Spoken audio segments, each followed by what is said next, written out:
इस घड़ी का आप इंतजार कर रहे थे, वो घड़ी आ गई है। बीजेपी की सरकार हरियाणा से जा रही है और कांग्रेस पार्टी की सरकार हरियाणा में आ रही है। पूरे हरियाणा से एक ही आवाज आ रही है, बीजेपी जा रही है और कांग्रेस पार्टी, क्योंकि बीजेपी ने हरियाणा का बहुत नुकसान कर दिया 10 साल की अपनी सरकार में। अभी तो सिरसा के बता रहे थे गोकुल, लेकिन हरियाणा प्रदेश जो प्रदेश देश में विकास का प्रतीक था, खुशहाली का प्रतीक था, आज वो प्रदेश 10 साल की बीजेपी की सरकार के बाद देश में नंबर 1 बन गया। बेरोजगारी में देश में नंबर 1, नशे में देश में नंबर 1, अपराध में देश में नंबर 1। 10 साल का ऐसा शासन इन्होंने दिया कि हरियाणा की पहचान ही बदल दी। वो हरियाणा प्रदेश जिस प्रदेश की पहचान जय जवान जय किसान के नारे से होती थी, वहां ये जवान को भी भूल गए, किसान को भी भूल गए। वो हरियाणा प्रदेश जिस हरियाणा प्रदेश की पहचान बाबा साहब भीमराव अंबेडकर जी के जय संविधान से होती थी, वहां इन्होंने संविधान को भी कुचलने का काम किया। हरियाणा प्रदेश की पहचान ही बदल दी। वो हरियाणा प्रदेश जिसकी पहचान आपसी प्यार प्रेम भाईचारे से होती थी, उस हरियाणा प्रदेश में समाज को तोड़ने का, अपनी राजनीतिक रोटी सेकने के लिए इन्होंने प्रयास किया। कहीं धर्म पे, कहीं जाति पाति पे हरियाणा का बहुत नुकसान कर दिया इन्होंने। हर वर्ग को उलझा दिया, किसी को property ID, family ID portal में उलझाया, तो नौजवानों को सीटी में, कच्ची भर्ती में, बेरोजगारी में, नशे में उलझाने का काम नौजवानों को किया। गरीब आदमी की सारी स्कीम्स बंद कर दी।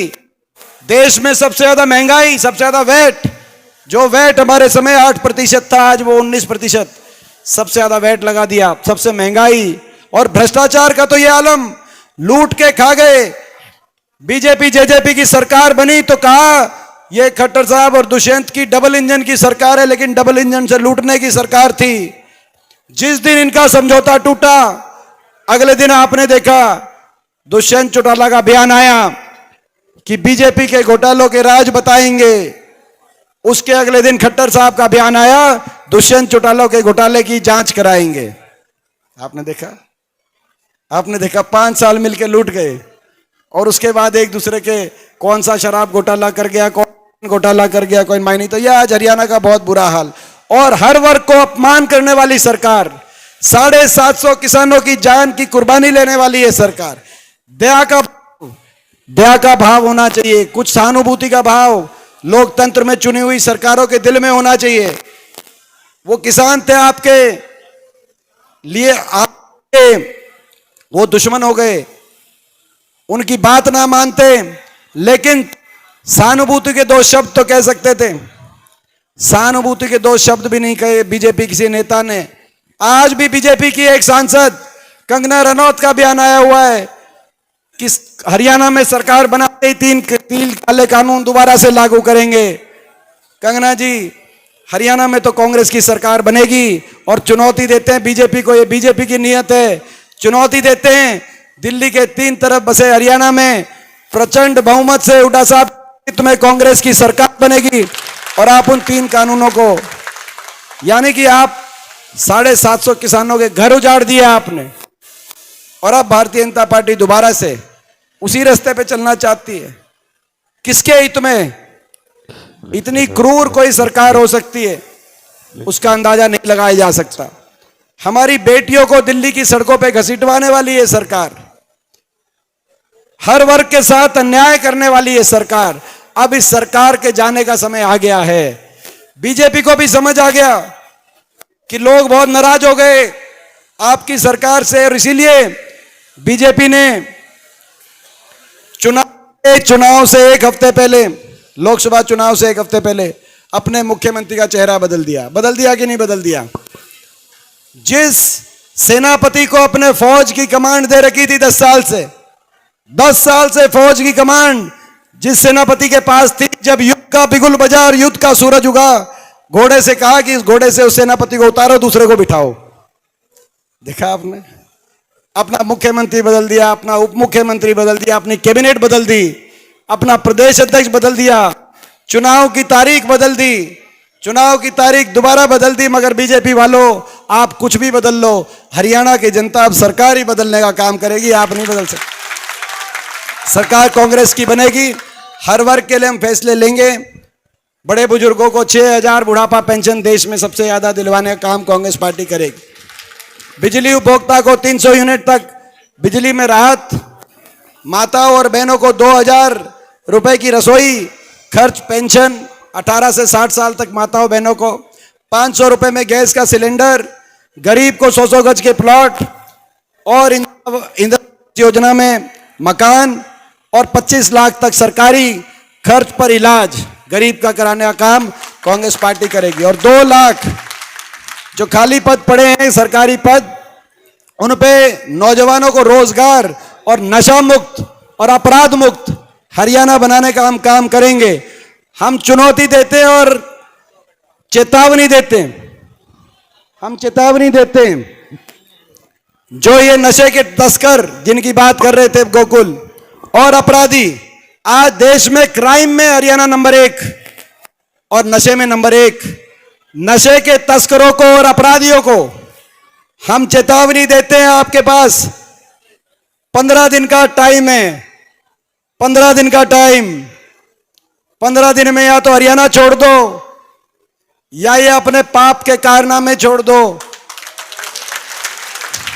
सरकार 8 अक्टूबर को कांग्रेस पार्टी की बनेगी, 8 अक्टूबर को कांग्रेस पार्टी की बनेगी और सरकार के बाद आपका पक्का इलाज बांध देंगे अगर आपने रास्ते पे नहीं आए तो। और जहां तक सिरसा की बात है, सिरसा में यह सही बात है जो गोकुल ने बात कही। जब इनकी हमसे बात हुई तो ऐसा नौजवान है, इस नौजवान ने बात करी सिरसा के विकास की, जो इन्होंने कही आज बात, इन्होंने बात करी अस्पताल, हॉस्पिटल, मेडिकल कॉलेज की कि भाई साहब अटका पड़ा है। इन्होंने बात करी नहर की, वो नहर जिसके धरने पर हम लोग गए थे उसकी भी बात इन्होंने करी। सिरसा के विकास की बात करी, दोनों नहरों की बात करी, हॉस्पिटल, मेडिकल कॉलेज की बात करी। तो भाई ये जो इन्होंने बात करी है ये तो हम कराएंगे ही। कांग्रेस का राज आएगा, हरियाणा में विकास का पहिया घूमेगा और सिरसा विकास में, सिरसा को विकास में सबसे आगे लेके जाने का काम करेंगे। ये तो देखो भाई, ये तो डबल इंजन कह रहे थे खट्टर साहब और दुष्यंत, डबल इंजन, जो डबल इंजन निकला लूट का डबल इंजन, और ये जो डबल इंजन है ये सिरसा के विकास का डबल इंजन। और भाई ये डबल इंजन के साथ, भाई ये डबल इंजन के साथ ट्रिपल इंजन की गाड़ी होगी भाई। ये तो 3-3 इंजन लग गए और भी इंजन इनके साथ जोड़ देंगे, सारे इंजन एक साथ जोड़ देंगे। और भाई देखो सुनो भाई, ये तो इनके तो आते आते डबल इंजन कह रहे थे, इलेक्शन आते आते इंजन ही इंजन रह गए, डब्बे तो बचे नहीं। और यहां पर तो आप देख रहे हो डब्बों की भी कमी नहीं, इंजन की भी कमी नहीं। कोई एलनाबाद के सरपंच भी ज्वाइन कर रहे हैं, कोई रानिया के सरपंच ज्वाइन कर रहे हैं। सिरसा में तो पूरी हवा हो गई भाई कांग्रेस पार्टी की फुल। और ये मगर मैं आप सबको एक सावधान भी करना चाहता हूं। 10 साल से इस तानाशाही ताकतों से विपक्ष में मैं अकेला सांसद, जब दिल्ली की उस देश की सबसे बड़ी पंचायत में, क्योंकि हरियाणा के 15 सांसदों में से 10 लोकसभा और 5 राज्यसभा में 14 बीजेपी के, अकेला 10 साल से जब अकेला विपक्ष में रह रहकर देश की राजनीति के बारे में थोड़ा मेरा भी ज्ञान हुआ है। मेरी उम्र कम है लेकिन 5वीं बार संसद में पहुंचने का मौका मिला। मैंने सरकार भी देखी और विपक्ष भी देखी है। साम दाम दंड भेद और शातिर राजनीति, जनता को धोखा देने में माहिर पार्टी है भारतीय जनता पार्टी। इनके एक मंत्री का बयान आया, जेपी दलाल, जो लोहारू से चुनाव हार रहे हैं, उन्होंने कहा कि जनता हमारे खिलाफ हो गई, इसीलिए कई वोट काटू, उम्मीदवार लोगों के बीच में हम छोड़ेंगे, कई बीजेपी के एजेंट लोगों के बीच में अलग अलग पार्टियों के रूप में और निर्दलीय उम्मीदवारों के रूप में छोड़ेंगे।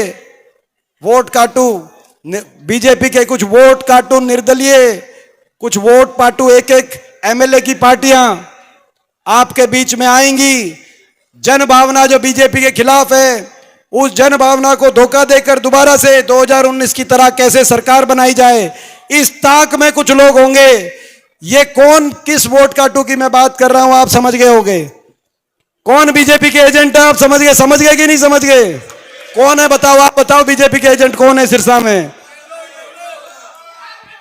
देखो, जब हर आदमी की जबान पे है कि बीजेपी की एजेंट इनेलो है, हमने तो नहीं कहा, प्रेस वाले देखो आप, हर आदमी कह रहा है बीजेपी के एजेंट के रूप में इनेलो, जेजेपी और यहां पर गोपाल कांडा, उनके मुंह से निकल गया कि नहीं निकल गया? मुंह से निकल गया कि नहीं निकल गया? देर रात का इंटरव्यू हो रहा था, ऐसा दिखाई देता है इनको रात को नींद नहीं आती, हार की डर से सो नहीं पा रहे हैं। और इसीलिए रात को मुंह से निकल गया कि हम तो बीजेपी का साथ देंगे। बारी बारी इलेक्शन कमीशन की टीम को भेज रहे हैं, यहां की दोबारा से इलेक्शन कमीशन की टीम, अरे इलेक्शन कमीशन की टीम आ गए दोबारा। इलेक्शन कमीशन का फिर स्वागत करते हैं, इनका हम फिर स्वागत करते हैं और इनका फिर स्वागत करते हैं, ये फिर स्वागत करते हैं। नहीं कोई बात नहीं। तो भाई बताओ, भाई ये जो बीजेपी की ए, बी और सी टीम है, इन सब का एक साथ सफाया करोगे तो हाथ खड़ा करके बताओ एक साथ सफाया करोगे। और बहुत बहुत धन्यवाद भाई राजू जी का, और भाई गोकुल जी को बहुत बहुत बधाई एडवांस में। जीतते जितनी बड़ी जीत होगी उतना बड़ा मान सम्मान आपका होगा। बहुत बहुत धन्यवाद।